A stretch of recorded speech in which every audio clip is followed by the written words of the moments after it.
Khalid independent Urdu से। मैं इस वक्त एक मशहूर फूड स्ट्रीट में मौजूद हूँ, जहाँ पर मैं आपको दिखाऊंगी कि इफ्तारी से पहले यहाँ पे कितनी रौनक होती है, लोग क्या क्या चीज़ें शौक से ख़रीदते हैं।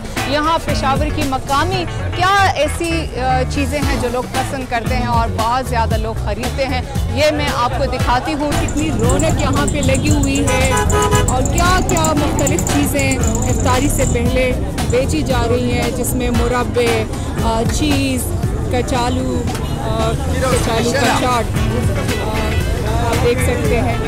एक और चीज़ मैं आपको दिखाती हूँ जो आपको बहुत पसंद आएगी, मुझे भी वो ख़ास पसंद है। एक रोटी है यहाँ की जो ड्रम के ऊपर वो पकाते हैं।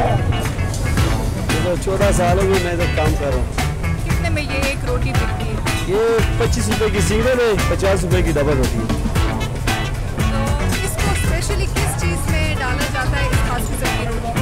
ये पेंडे में डाला जाता है, कुकड़ी में, देसी कुकड़ी में पेंडा बोलते हैं उसमें डाला जाता है। एक और चीज़ मैं आपको दिखाती हूँ, यहाँ का ये चीज़ जो है बहुत ज़्यादा मशहूर है पेशावर का। ये आपको सिर्फ पेशावर में ही मिल सकता है। इस पर एक रिपोर्ट भी पहले बनाई है, आप इंडिपेंडेंट उर्दू के वेबसाइट पर देख सकते हैं।